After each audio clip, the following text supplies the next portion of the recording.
ہر پہلی خبر کے لیے جڑے رہے SKM 91 نیوز کے ساتھ۔ گجرات کیوں نہیں جاتے؟ کیوں نہیں جاتے؟ ہر بار بولتے تھے، سنا ہوگا، نہیں گجرات نہیں جاتے، کیوں نہیں جاتے؟ میرے بھائی، ہم صحیح وقت پر صحیح فیصلہ لیتے۔ یہ سالار ملت نے ہم کو سکھایا، ہمارے مرحوم قائد نے، کہ سیاست کچھ نہیں ہے، صحیح وقت پر صحیح فیصلہ لینا ہے۔ انہوں آ کر بہت بول رہے تھے نا، سرجیکل سٹرائک کریں گے، فلاں کریں گے، پورے بانکڑے پہلوان کو حیدرآباد میں اتارے تھے، تو ہم بولے ٹھیک ہے، اس کا جواب دیں گے۔ آج جواب مل گیا، احمد آباد کی سرزمین پر مجلس گئی ہے۔ سرجیکل سٹرائک کے معنی یہ ہے، اب سرجیکل سٹرائک کے معنی بتاتا ہوں آپ کو۔ میں اس وقت بلدیہ کے الیکشن میں کہہ سکتا تھا مگر میں نے نہیں کہا۔ سرجیکل سٹرائک کے معنی یہ ہے کہ احمد آباد میں جہاں پر مسلمانوں کی بستیاں ہیں وہاں پر کوئی ڈیولپمنٹ نہیں ہوگا۔ سرجیکل سٹرائک کا مطلب یہ ہے، احمد آباد کی سرجیکل سٹرائک بی جے پی نے کیا، وہاں پر پینے کا پانی نہیں آتا، گندی نالیاں موریاں ہیں، روڈ نہیں ہے، کچھ نہیں ہے۔ یہ سرجیکل سٹرائک کا مطلب ہے۔ سرجیکل سٹرائک کا مطلب یہ ہے کہ جوہاپورہ میں پورے احمد آباد کے دواخانوں کا کچرا لا کر ڈالا جاتا تھا ایک وقت میں، اس کا مطلب سرجیکل سٹرائک ہے۔ سرجیکل سٹرائک کا مطلب یہ ہے کہ گودرا میں ایک ٹرین کی پٹری ہے، پٹری کے اس پار سب کا ساتھ، سب کا وکاس، اور پٹری کے اس پار کیونکہ مسلمان رہتا ہے وہاں پر وناش۔ موڈاسا میں بھی یہ حال ہے۔ میرے عزیز دوستوں اور بزرگوں، مجھے یقین ہے کہ انشاءاللہ تعالی جناب صابر بھائی صاحب کی قیادت میں یہ جیتنے والے اراکین بلدیہ جان توڑ محنت کریں گے، اور جو امید عوام ہم سے وابستہ کی ہیں ہم اس کو پورا کریں گے انشاءاللہ تعالی۔ یہ مجلس اتحاد المسلمین کا مختصر کی رپورٹ آپ کے سامنے رکھ رہا ہوں بحیثیت ایک ذمہ دار مجلس اتحاد المسلمین کے۔ ہاں، اتر پردیش تو ابھی باقی ہے۔ آئے تھے نا یہاں پر محترم یوگی، آئے تھے نا، اور ماشاءاللہ جہاں جہاں گئے انہوں ہارے۔ ہوم منسٹر امیت شاہ آئے تھے چار مینار پہ، ہم نے کہا ہم نے محمد غوث کو چھوڑا وہاں پر، 6000 سے سیٹ نکل گئی۔ یوگی آئے، آپ دیکھیں کہ پورے چندرائن گٹے میں آپ صاف نہیں ہے۔ ان کو خراج عقیدت پیش کرتا ہوں۔ میں اللہ سے دعا کرتا ہوں کہ اللہ سبحانہ و تعالی وہ تمام مجلس کے مرحوم قائدین کو، صدر و معتمدین کو، جنہوں نے اپنی سیاسی جماعت کے لیے جستجو کی، محنت کی، اللہ سبحانہ و تعالیٰ ان تمام کی مغفرت کرے۔ اللہ سبحانہ و تعالیٰ ان کا نیک نعمت بدل ہم کو عطا فرمائے، اور یقیناً فخر ملت علیہ الرحمہ کے ساتھ جتنے بھی مرحوم قائدین نے اس جماعت کی مضبوطی کے لیے جستجو کی، قربانیاں کی، وہ تمام کے تمام قابل مبارکباد ہیں۔ میرے پاس الفاظ نہیں ہیں کہ میں کیسے ان کو خراج تحسین پیش کر سکوں، میں کیسے ان لوگوں کو خراج عقیدت پیش کر سکوں، کیونکہ میں نے اپنے بچپنے میں دیکھا ہے مجلس اتحاد المسلمین کے حالات کو، مگر 63 سال پہلے کیا حالات تھے وہ میں نے اپنی آنکھوں سے نہیں دیکھا، بلکہ میں نے اپنے بزرگوں سے سنا ہے کہ جب مجلس اتحاد المسلمین کا احیا کیا گیا تھا تو اس وقت مجلس اتحاد المسلمین کے ساتھ نہ عوام تھی، اس وقت مجلس اتحاد المسلمین کے پاس نہ دارالسلام تھا، اس وقت مجلس اتحاد المسلمین کے پاس یہ عالی شان تعلیمی ادارے تھے جس میں مسلم اقلیت کے بچے اور بچیاں 35 سال سے doctor, engineer, MBA، MCA، architecture کی ڈگریاں حاصل کر رہی ہیں۔ یہ سب چیزیں مجلس کے پاس نہیں تھیں.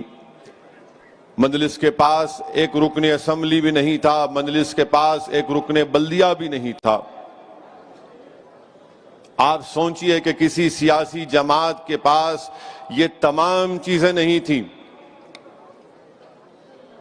تو یقیناً ان تمام ہمارے مرحوم قائدین کی قربانیاں اور ان کا صدقہ ہے کہ آج ہم یہاں پر ٹھہر کر مجلس اتحاد المسلمین کی کامیابی اور اس کے ایک سیاسی سفر کا جشن منا رہے.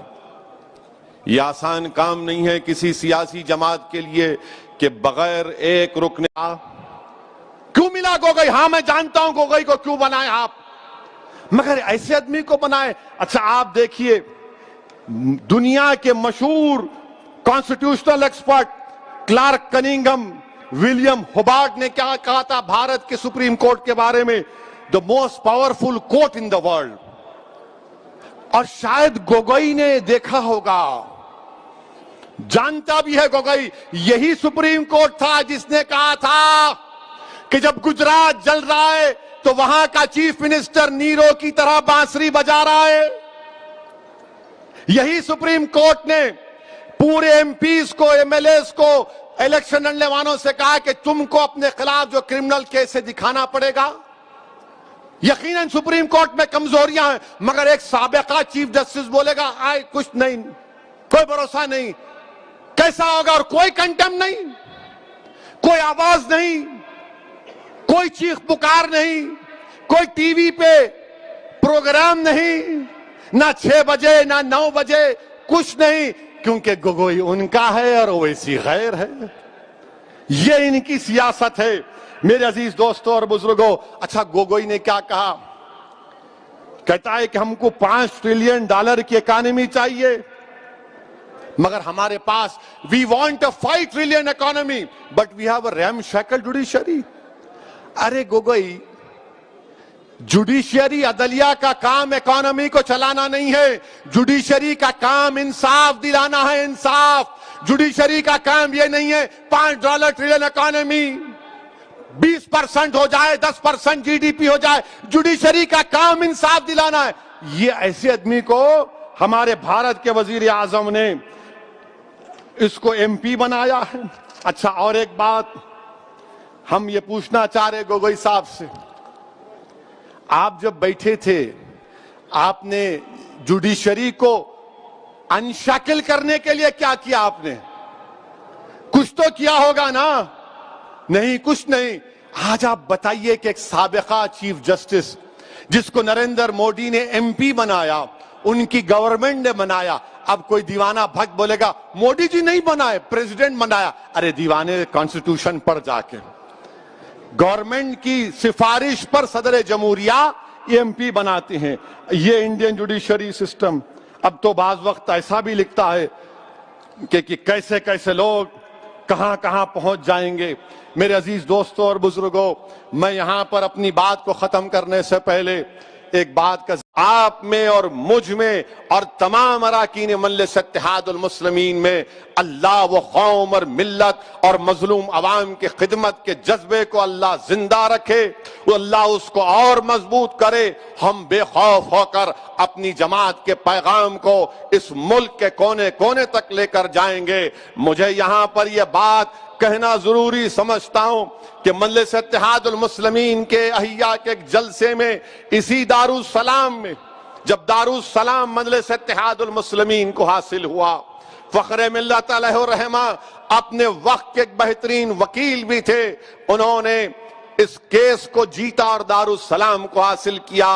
دارالسلام کو حاصل کرنے کے بعد فخر ملت علیہ الرحمہ نے اسی دارالسلام سے, اسی مقام سے تقریر کرتے ہوئے کہا تھا کہ میری آنکھیں دیکھ رہی ہیں کہ تمہارا ایک رکن پارلیمان ہوگا ہندوستان کی لوک سبھا میں. میری آنکھیں دیکھ رہی ہیں کہ تمہارے تعلیمی ادارے قائم ہوں گے. میری آنکھیں دیکھ رہی ہیں کہ تمہاری آواز بھارت کے مظلوم عوام کی دل کی آواز بن جائے گی.